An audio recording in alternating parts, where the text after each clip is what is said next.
Robert pulled out his tablet. I'm looking at their original application right now. It clearly states in-ground swimming pool, 16 by 32 feet, maximum depth 8 feet. That's exactly what they built. The room fell silent except for the sound of Karen's rapid breathing. Furthermore, Tom added, consulting his own notes, I drove by their house this afternoon. The pool is lovely, well constructed, and completely enclosed by proper safety fencing. What exactly is the violation? Karen felt the walls closing in. Her authority was being questioned, her judgment undermined, and worst of all, she was starting to suspect she might actually be wrong. Fine, she said through gritted teeth, but I'm not done investigating. There are other issues here: privacy violations, potential insurance liabilities, water usage concerns. This isn't over. As the board members filed out of her house, shaking their heads and muttering to each other, Karen stood at her window and stared at the Henderson house. The pool lights were on, casting a gentle blue glow that was admittedly quite pretty in the evening darkness. But Karen Whitmore had never backed down from a fight, and she wasn't about to start now, even if the fight was entirely of her own making. What she didn't know was that Sarah Henderson had spent the afternoon making phone calls of her own, and tomorrow would bring revelations that would turn Karen's world completely upside down. By 6 a.m. the next morning, Karen had already consumed 3 cups of coffee and compiled a 17-page dossier on pool regulations, complete with highlighted sections and color-coded tabs. She'd barely slept, her mind churning with strategies to prove that the Henderson pool was somehow illegal, unsafe, or at minimum, aesthetically offensive to the community's standards. Her first stop was the county planning office, where she burst through the doors with the determination of a woman on a mission. I need to speak to someone about an illegal pool installation in Meadowbrook Gardens, she announced to the bored-looking receptionist.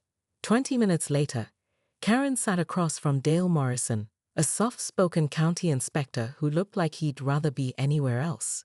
Mrs. Whitmore, I've reviewed the Henderson file.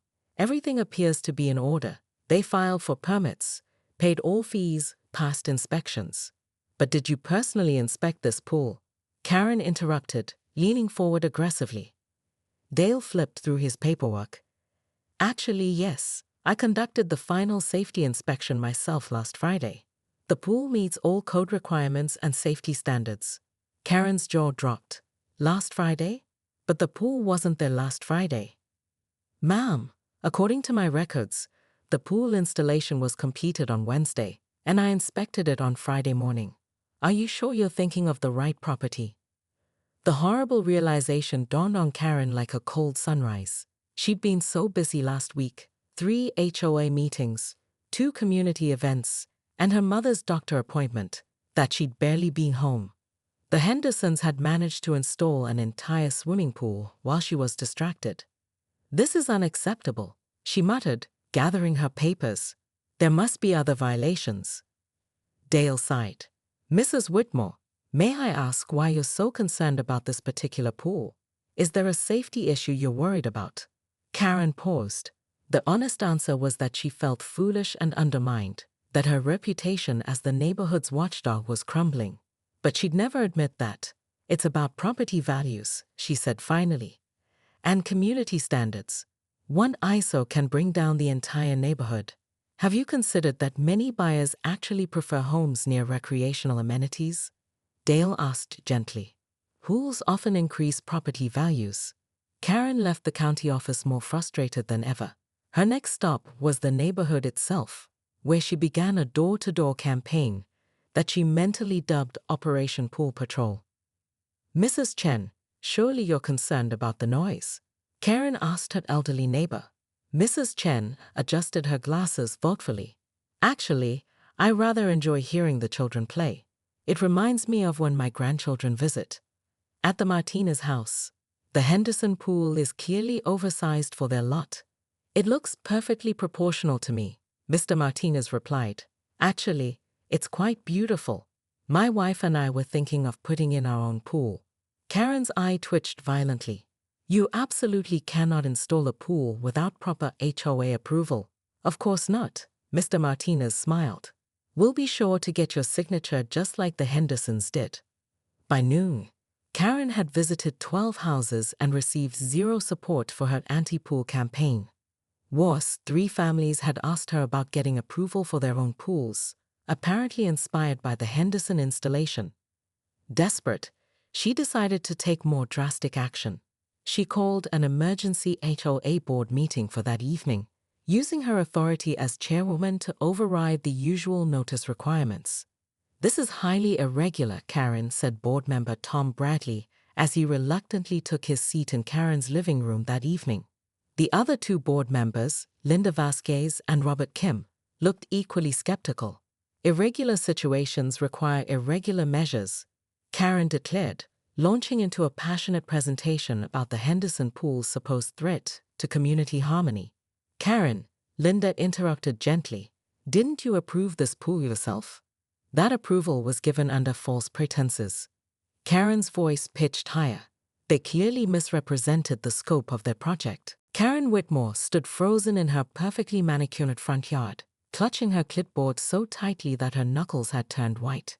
Through the gap in the Hendersons' privacy fence, she could see it, a massive, sparkling blue swimming pool that definitely hadn't been there last week. What made it worse was the sound of children laughing and splashing, a sound that made her eye twitch with the fury of 1,000 violated HOA bylaws.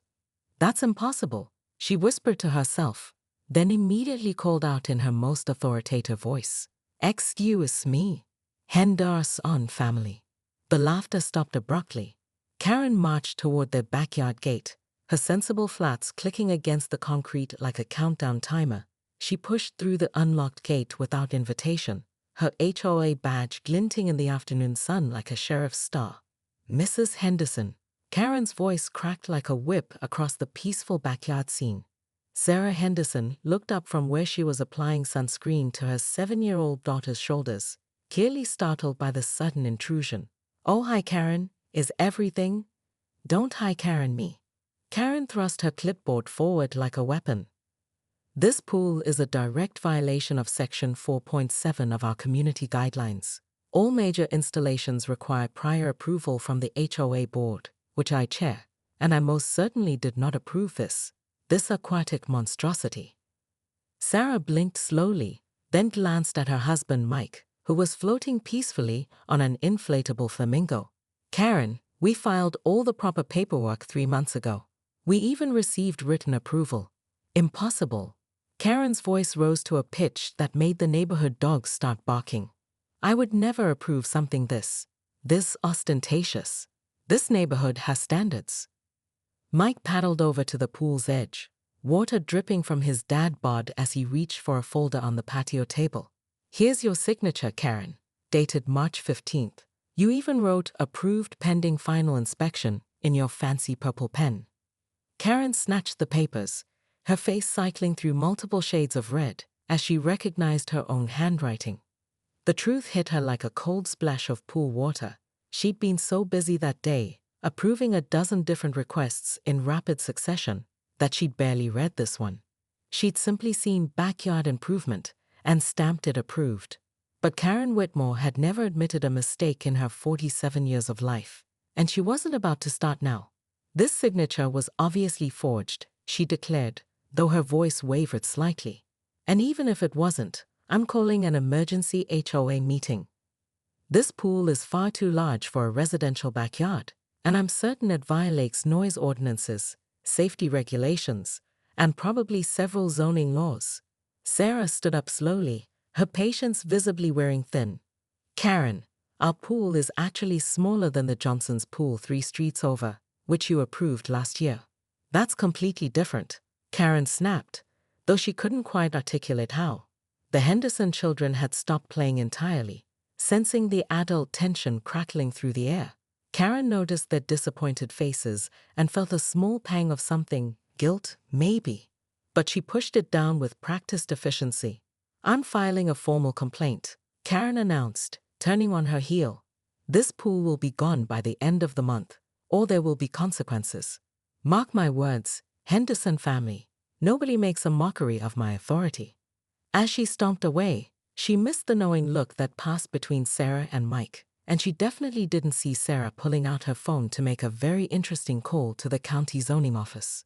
Karen had just declared war on the wrong family, and she had no idea that her own past was about to catch up with her in the most spectacular way possible.